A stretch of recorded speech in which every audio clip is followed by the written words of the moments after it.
I have given my NATA exam in the first shift on 15th March 2025. Hi guys, welcome back to Sketch School of Art and Creativity. आज की video में मैं आप लोगों को NATA 2025 से related कुछ बहुत ही इंपॉर्टेंट नेसेसरी चीजें बताने वाला हूं। अगर आप एक NATA एस्पिरेंट हो जो कि 2025 में अपना एग्जाम देने का सोच रहा है और आपने अभी तक एक भी अटेम्प्ट नहीं दिया है तो ये वीडियो आपके लिए बहुत ज्यादा इंपॉर्टेंट है। आपको ये वीडियो बिल्कुल भी स्किप नहीं करनी चाहिए। मे बी काफी लोगों के दिमाग में अभी ये क्वेश्चंस हों कि NATA का क्या एग्जाम पैटर्न है 2025 में, क्या चेंजेस हुए हैं, क्या डिफिकल्टी लेवल है, किस तरीके के क्वेश्चंस पूछे जा रहे हैं, किस पर्टिकुलर टॉपिक से क्वेश्चंस पूछे जा रहे हैं, अपना टाइम को कैसे मैनेज करना है और एग्जाम में कैसे अच्छा परफॉर्म करके अच्छा स्कोर लाना है। तो सारी चीजें जो भी आपको जाननी जरूरी है प्रिपरेशन करने के लिए, नाटा में अच्छा स्कोर लाने के लिए, वो हम इस वीडियो में डिटेल में डिस्कस करने वाले हैं। एंड ये वीडियो पूरे इंटरनेट पे one of the most accurate video होने वाली है जो आपको नाटा 2025 का रियल इंफॉर्मेशन देने वाली है। और ये मैं ऐसे ही नहीं कह रहा हूं, इसका बहुत बड़ा रीजन है। वो रीजन ये है कि मैंने खुद नाटा 2025 का एग्जाम दिया है 15 मार्च को। Now some of you might be wondering कि मैंने क्यों नाटा का एग्जाम दिया है, क्या मैं एक आर्किटेक्चर एस्पिरेंट हूं जो अभी कॉलेज में एडमिशन लेने वाला है। बट जो लोग मेरी वीडियो पहले देख चुके हैं, मुझे जानते हैं, यू माइट बी अवेयर कि ऐसा नहीं है, I am instead a teacher. तो मैंने क्यों दिया है नाटा का एग्जाम, मैं आपको बता देता हूँ। सबसे पहले जो मैंने नाटा का एग्जाम दिया था that was in 2018। That was definitely to get into an architecture college. मैंने 2018 में एग्जाम देके कॉलेज ज्वाइन करा और उसके बाद मैंने फिर एक बार एग्जाम दिया नाटा का, that was in 2021 and again in 2024 and now again in 2025। तो 2018 ही मेरा बस एक अटेम्प्ट था जो एक्चुअली मेरे लिए मीनिंगफुल था। बाकी अटेम्प्ट भी मीनिंगफुल थे बट मेरे लिए नहीं, आप लोगों के लिए। जो मैंने 21 में एग्जाम दिया वो इसलिए था कि एग्जाम पैटर्न पूरा चेंज हुआ था जब, तो इसलिए मैंने दिया so that you know I can guide you guys the students जो प्रिपेयर कर रहे हैं अभी कि कैसे क्या प्रिपेयर करना है। 24 में भी सेम चीज हुई, फिर एग्जाम पैटर्न चेंज हुआ था एंड 25 में भी कुछ चेंजेस आए हैं as compare to last year. इसलिए मैंने इस साल भी एग्जाम दिया है ताकि मैं आपको कुछ बहुत इंपॉर्टेंट चीजें जो आपको एग्जाम देने से पहले पता होनी चाहिए वो बता पाऊं।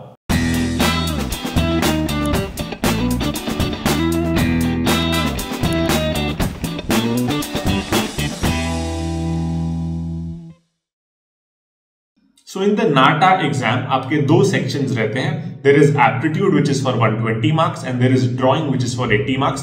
हम दोनों ही सेक्शंस के बारे में डिटेल में बात करेंगे और सारी चीजें समझेंगे। Let's start with the drawing part। अब आपका ड्राइंग का पार्ट पहले एग्जाम में भी आपको पहले करने को मिलता है, जिसमें आपको टोटल 90 मिनट्स का टाइम दिया जाता है 1.5 आवर का ड्राइंग सेक्शन कंप्लीट करने के लिए एंड नेक्स्ट 90 मिनट्स आपका एप्टीट्यूड के लिए होता है। अब इस 90 मिनट्स के टेस्ट में आपको 3 क्वेश्चंस करने होते हैं। A1 क्वेश्चन जो कि आपका हमेशा रहेगा 2D कॉम्पोजिशन के ऊपर, ठीक है। अब 2D कॉम्पोजिशन क्या होता है इसके लिए एक एग्जाम्पल ले लेते हैं क्योंकि मैंने खुद ही एग्जाम दिया है, तो जो मेरे एग्जाम में क्वेश्चन आया था उसी की हम लोग बात कर लेते हैं। अब मेरे को ये क्वेश्चन आया था कि एक स्वीट शॉप के लिए, एक ट्रेडिशनल स्वीट शॉप के लिए एक म्यूरल आर्ट क्रिएट करना है यूजिंग बोल्ड कलर्स, ठीक है।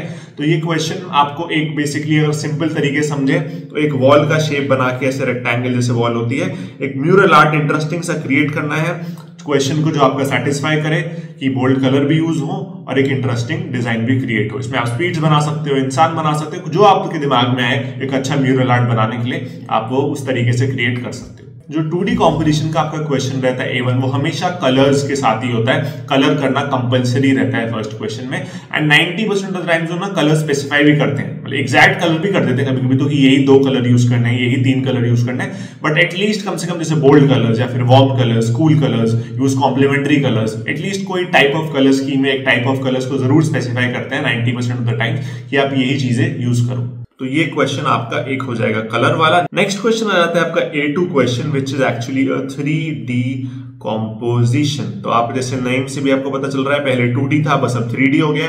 इसके भी एक एग्जाम्पल की बात कर लेते हैं। तो मेरे को क्या क्वेश्चन आया था मैं आपको वही बता देता हूँ।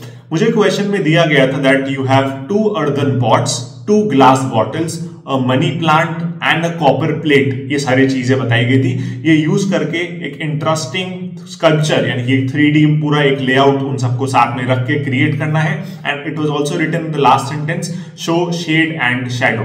एंड ये भी मेंशन था last line that the light is coming from the right side. तो ये क्वेश्चंस में ना आपको यूजुअली लाइट सोर्स भी वो मेंशन करते हैं कि आपको लेफ्ट से लेना है, राइट से लेना है, एंड दैट इज व्हाई इस पर्टिकुलर क्वेश्चन को प्रॉपर एक तो पर्सपेक्टिव टेक्निक से बनाना, ऐसे नहीं कि आपने 3D ऑब्जेक्ट्स को 2D की तरह बना दिया। 2D वाला पिछला क्वेश्चन है, इसको आपको रियल 3D ऑब्जेक्ट की तरह ही बनाना पड़ेगा यूजिंग पर्सपेक्टिव स्केचिंग। एंड जो भी आपको लाइट सोर्स लेने बोलता है, कभी बार बोलता है टॉप पर है, कभी बार बोलता है बॉटम पर है, लेफ्ट पर है, राइट पर है, तो हर तरीके से कहीं भी लाइट सोर्स प्लेस्ड हो, कैसे आपको शैडोज दिखाने हैं, कौन से एरिया को डार्क रखना है, कौन से एरिया को लाइट रखना है, ये सारी चीजें दिखाना कंपलसरी रहता है। एंड ये क्वेश्चन आपका होता है ब्लैक एंड व्हाइट में, इसमें आपको कलर नहीं करना होता है। तो पहला क्वेश्चन कलर का है और दूसरा क्वेश्चन विदाउट कलर है। लास्ट क्वेश्चन आपको मिलेगा A3 which will be making a model. आपको 3D मॉडल बनाना होगा। अगर आपको 3D मॉडल के बारे में आइडिया नहीं है तो वीडियो के डिस्क्रिप्शन में, ठीक है, अभी ऊपर स्क्रीन पे भी मैंने आपके लिए वीडियो का लिंक डाल दिया है। मैंने अभी रिसेंट में वीडियो बनाया 2-4 दिन पहले, पूरा 3D मॉडलिंग समझाते हुए नाटा का कैसे क्या सिस्टम रहता है, वो वीडियो देखो, क्योंकि अगर मैं इस वीडियो में आपको समझाने लगूंगा तो वीडियो बहुत लंबी हो जाएगी। तीनों की वेटेज की बात कर लें, 25 मार्क्स का ये है, 25 marks A2, 30 marks for A3। आपके पास टाइम का फ्रीडम है, टाइम मैनेज करने का फ्रीडम है। टाइम का फ्रीडम तो नहीं है, 90 मिनट्स ही है, बट इस 90 मिनट्स में कितना टाइम आप किस क्वेश्चन को दे रहे हो, तीनों में से आपके हाथ में। मैं आपको सजेस्ट कर देता हूं क्या आपको करना चाहिए, कितना टाइम किस क्वेश्चन को देना चाहिए। आपका जो पहला क्वेश्चन है जिसमें आपको कलर करना है, 2D डिजाइन बनाना है, आप उसको दे सकते हो अराउंड 35 से 40 मिनट्स, ठीक है, 35 से 40 मिनट्स। सेम आप दो अपने सेकंड क्वेश्चन को, जो आपको ब्लैक एंड व्हाइट में प्रॉपर शेड शैडो सब उसमें दिखाना रहता है, उसमें टाइम लगता है, उसको भी आप दो 35 से 40 मिनट्स। अब आपने 35-40 मिनट्स दिए, चलो इसको 35 अगर मान लें तो आप बना 1 घंटा 10 मिनट, ठीक है, 70 मिनट्स आपके चले गए। चलो 40 भी आपने ले लिया अगर, तो आपके 1 घंटा 20 मिनट चले गए, 10 मिनट रह गए। मैं आपको मॉडल बनाने के लिए यही रिकमेंड करूंगा कि आप 10 से 15 मिनट का ही टाइम दो, क्योंकि मॉडल बनाने में ज्यादा टाइम नहीं लगता है। आपको आना चाहिए बनाना, आपको सीखना पड़ेगा एग्जाम देने से पहले कि कैसे बनाना है, कैसे अच्छे मार्क्स मिले, क्योंकि वेटेज उसके सबसे ज्यादा है। आप सोच रहे हो कि 10 मिनट मैं बोलने दे रहा हूं तो सबसे लीस्ट इंपॉर्टेंट क्वेश्चन हो, ऐसा नहीं है, बट जल्दी हो जाता है अगर आपको आता है तो उसको 10-15 मिनट ही देना सही है, आपके अच्छे मार्क्स आ जाएंगे। बाकी क्वेश्चंस में करने में टाइम लगेगा। अब हम आ जाते हैं अपने एप्टीट्यूड सेक्शन के ऊपर। आपका जैसे ही ड्राइंग का एग्जाम खत्म हो जाएगा, आपका जो इन्विजिलेटर आपका एग्जाम सेंटर पे जो होगा वो आएगा आपके पास, कुछ लॉगिन करेगा आपके कंप्यूटर पे, जिस कंप्यूटर के सामने आप बैठे हो आपके पास नहीं होंगे लॉगिन डिटेल, उसके पास ही कुछ होगा। लॉगिन करने के बाद आपको खुद से ही स्टार्ट पे क्लिक करके एग्जाम अपना एक्चुअली में स्टार्ट करना है, और स्टार्ट होते ही आपके 90 मिनट स्टार्ट हो जाएंगे।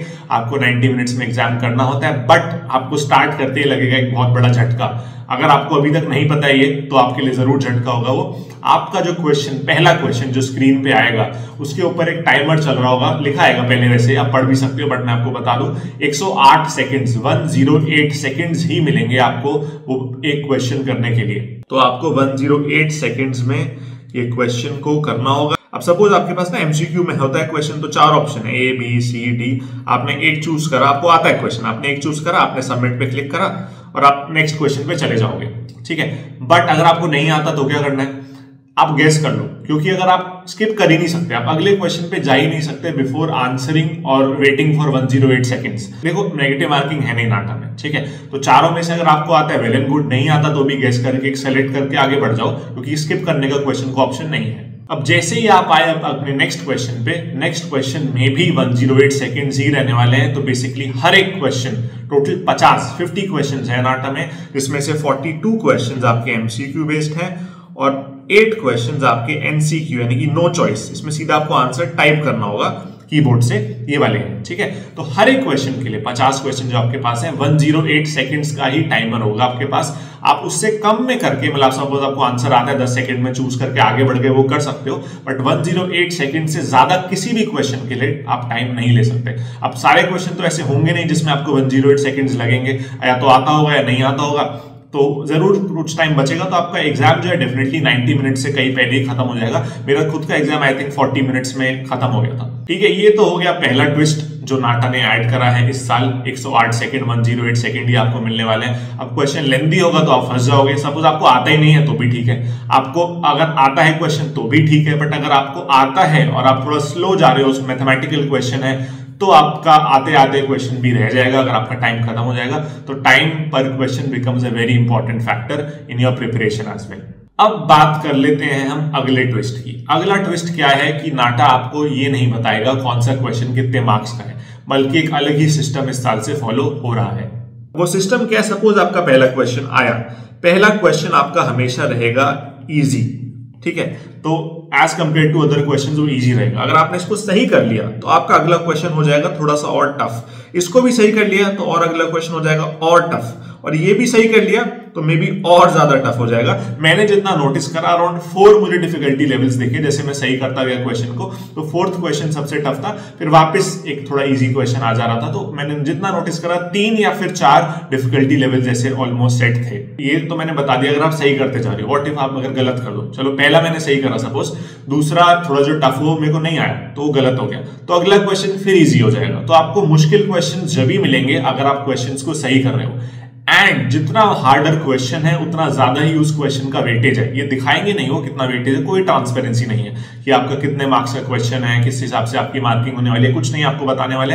बट ये पक्का है, उन्होंने पहले ही बता दिया अपने ब्रोशर में कि जितना मुश्किल क्वेश्चंस आप सही कर पाओगे उतने ज्यादा आपके 120 में से मार्क्स बनने वाले हैं। एक चीज और है, सपोज ना आपका एक पर्टिकुलर टाइप ऑफ टॉपिक हो गया, जैसे सपोज रीजनिंग के क्वेश्चन है या फिर सपोज इंग्लिश का क्वेश्चन है, अलग अलग थोड़े हो गए ना, अलग टॉपिक हो गया एकदम। इंग्लिश के भी थोड़े क्वेश्चन आ रहे हैं, रीजनिंग के भी आ रहे हैं, आर्किटेक्चरल एप्टीट्यूड के भी हैं, जीके के भी हैं। तो जो आपका क्वेश्चन टफ होता जा रहा है, सपोज आपने रीजनिंग का सही करा तो अगला क्वेश्चन ऐसा नहीं है कि आपको आर्किटेक्चरल एप्टीट्यूड का दे देगा बहुत टफ, उसी टॉपिक से, उसी एग्जैक्ट क्वेश्चन नहीं, या थोड़ा अलग भी हो सकते हैं, बट उसी एक पर्टिकुलर सब डिवीजन से ही आपको नेक्स्ट क्वेश्चन भी मिलने वाला है, ठीक है। तो डिफिकल्टी लेवल वाला जो सीन है सेम टाइप के क्वेश्चन में चलता है, ऐसा नहीं है कि आपको रीजनिंग से सीधा इंग्लिश का क्वेश्चन पे पहुंचा देंगे।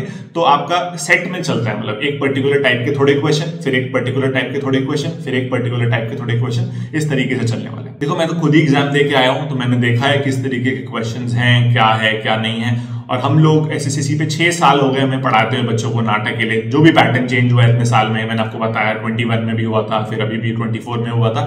तो इसलिए हम देते हैं एग्जाम ताकि कुछ भी कमी ना रह जाए हमारी तरफ से बच्चों को प्रिपेयर कराने में। जो एग्जाम में आने वाला है वो हर चीज जो पॉसिबल है करानी, हम उन्हें करा के ही भेजें अच्छे से।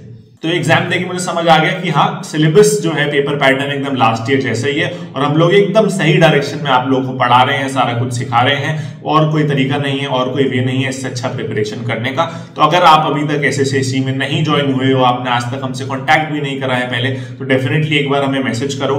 डेमो क्लास आप ट्राई कर सकते हो, बहुत सारे बच्चे ऑलरेडी हमारे साथ एसोसिएटेड हैं, हर साल बहुत सारे हम टॉपर्स प्रोड्यूस कर सकते हैं। आप स्क्रीन पे देख सकते हो, ये जेई के रिजल्ट्स हैं, ये कुछ नाटा के रिजल्ट्स हैं, ये लास्ट ईयर्स के सारे रिजल्ट्स हैं। इस साल के भी आप जेई का रिजल्ट देख सकते हो, नाटा का इस साल का तो नहीं आया, बट आप लास्ट ईयर का नाटा का रिजल्ट भी देख सकते हो। तो अगर आप भी नाटा 2025 में देने का सोच रहे हो, आपका प्रिपरेशन अच्छे से नहीं हो पा रहा है खुद से या किसी भी तरीके से, और आपको गाइडेंस चाहिए, आप चाहते हो कि एक प्रॉपर वे में आपको सब कोई करवाए, सर आपको गाइडेंस दे, आपको कॉलेज एडमिशन में भी गाइड करे, और अच्छे कॉलेज तक पहुंचने का जो पूरा जर्नी है, प्रिपरेशन से लेकर एग्जाम देने से लेकर काउंसलिंग से लेकर हर चीज में हम आपको सपोर्ट करते हैं। अगर आप हमारे स्टूडेंट हो तो डेफिनेटली एक बार जरूर ट्राई आउट करो, हमें कॉन्टैक्ट करो, बात करो, एंड आई एम श्योर आपको पसंद आएगा। जो भी नाटा एग्जाम में आता है आएगा आपका 2025 में, हम आपको वो सारी चीजें पढ़ाएंगे, प्रैक्टिस करवाएंगे, लर्न करवाएंगे, चाहे ड्राइंग हो चाहे एप्टीट्यूड हो, हर एक टाइप के क्वेश्चन के लिए, हर एक टाइप की डिफिकल्टी लेवल के लिए हम आपको 100% प्रिपरेशन कराएंगे।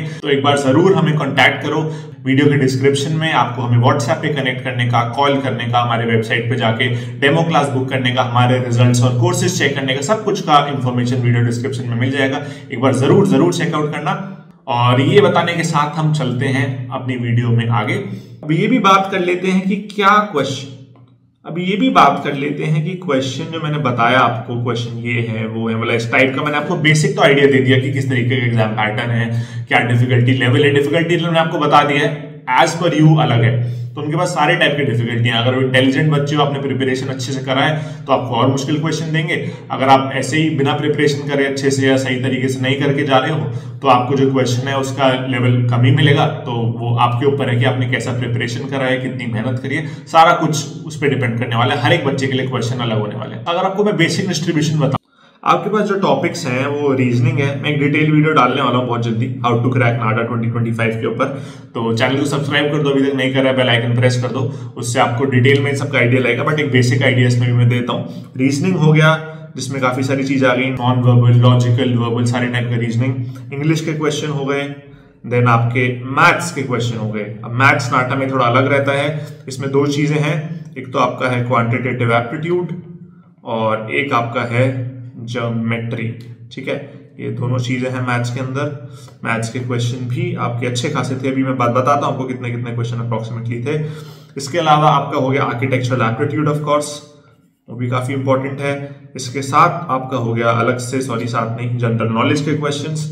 अगर मोटा मोटा में डिवाइड करना हो कैटेगरीज में क्वेश्चंस को, तो यही आपका रहता है। रीजनिंग से आप एक्सपेक्ट कर सकते हो 10 से 15 क्वेश्चन। कुछ एग्जाम्पल में दूं, काउंटिंग ट्राइंगल्स के कई सारे क्वेश्चन आए थे। ठीक है, इंग्लिश के अराउंड 5 क्वेश्चन, 5 से 6 क्वेश्चन थे। एक एंटोनिम सिनोनिम थे, एक क्वेश्चन ना एमसीक्यू का भी था, नो चॉइस क्वेश्चन का भी था। इंग्लिश से एक पूरा छोटा पैराग्राफ से दे रखा था, उसमें बताना था टोटल नाउन्स कितने हैं। ठीक है, नंबर ऑफ नाउन्स काउंट करके टाइप करना था, नो चॉइस क्वेश्चन। मैथ्स का अच्छा खासा वेटेज था, क्वांटिटेटिव के ही 7-8 क्वेश्चन थे, ज्योमेट्री के भी 5-6 क्वेश्चन से टोटल मिला के आप मान लो 15 क्वेश्चन तो होंगे आपके मैथ्स से। एप्टीट्यूड की मैं बात करूं, उसमें बिल्डिंग मटेरियल के भी क्वेश्चन थे, कंस्ट्रक्शन के भी क्वेश्चन थे, फेमस आर्किटेक्ट्स भी थे, फेमस बिल्डिंग को देख के पिक्चर देख के आइडेंटिफाई करना भी था। तो हर एक टॉपिक जो है आर्किटेक्चरल एप्टीट्यूड में, construction material, famous architects, famous buildings, terms, सबके थोड़ा थोड़ा क्वेश्चन था। टोटल आप मान सकते हो 8 से 10 क्वेश्चन अगेन, एंड जीके के भी अराउंड 4 से 5 क्वेश्चन थे। ठीक है, तो ओवरऑल आपके 50 क्वेश्चन है। थोड़ा मैंने आपको डिवीजन अप्रोक्सीमेटली दिखाई दिया किस तरीके से क्वेश्चन डिवाइडेड है। तो टोटल आपके 50 जो क्वेश्चन है उसमें अप्रोक्सीमेट कैसा डिवीजन है आपको मैंने बता ही दिया। तो आई होप आपको थोड़ा क्लैरिटी लगा है, जो अगर आपने नाटा एग्जाम का नहीं दिया है, कि आपका किस तरीके से एग्जाम में टेस्ट लेने वाले हैं सीओए, काउंसिल ऑफ आर्किटेक्चर, जो नाटा एग्जाम कंडक्ट करवाता है। तो आप 100% प्रिपेयर हो जाओ, आप बहुत अच्छे से प्रिपेयर हो जाओ। आप जिस लेवल का प्रिपरेशन करके जा रहे हो उसी लेवल के क्वेश्चंस आपको करने को मिलेंगे और उसी लेवल के मार्क्स भी आपको मिलेंगे। तो लक वाला फैक्टर ना हट गया है। जैसे नाटा में पिछले साल तक क्या था, मैं खुद बोलता था लक बेस्ड था एग्जाम, क्योंकि नेगेटिव मार्किंग है नहीं और सबके फिक्स्ड क्वेश्चन है, कोई ऐसा सिस्टम था नहीं। तो कई लोगों के 5-6 क्वेश्चन लक से भी सही हो जाते थे ना, हो जाते हैं, क्यों नहीं होंगे। 50 में से आपको सपोज 30-35 क्वेश्चन आते हैं, बाकी 15 आपने तुक्का मार के ना, रैंडम करा है, 5-6 क्वेश्चन तो सही होने का चांस है ही ना, तो लक तो इन्वॉल्व हो गया। क्या पता आपके सही हो गए, किसी और के नहीं हो, या आपके ना हो किसी और के हो जाए। अब लक पूरा हट गया, आपको प्रिपरेशन अपना 100% करना पड़ेगा। ये साल बहुत इंपॉर्टेंट है। अगेन मैं एक बार आपको याद दिलाऊंगा, अगर आपने अभी तक एसएससी को नहीं कांटेक्ट करा है, आप जरूर हमें कांटेक्ट करो, प्रिपरेशन अपना हमारे साथ स्टार्ट करो। आई एम वेरी श्योर आपका जो भी एग्जाम में आ रहा है खुद से करना बहुत मुश्किल है, बहुत बहुत मुश्किल है। सही गाइडेंस का, सही मटेरियल का मिलना बहुत जरूरी है। हम आपको सब कुछ देते हैं, बुक्स देते हैं, 3D मॉडलिंग किट देते हैं, mock test, previous year solve paper, हर टॉपिक के टेस्ट, जो भी आपको चीजें चाहिए रेडी होने के लिए, एग्जाम रेडी, की हाँ मैं अच्छे मार्क्स ला सकता हूं, मैं रेडी हूं, खुद ही आपको फील होगा, कॉन्फिडेंस आएगा, वो हम आपको 100% उस पर्टिकुलर लेवल पे ले जा सकते हैं। तो हमें कांटेक्ट करना बिल्कुल भी मत भूलो। That's all for my video today. See you very very soon in my next video. Bye bye.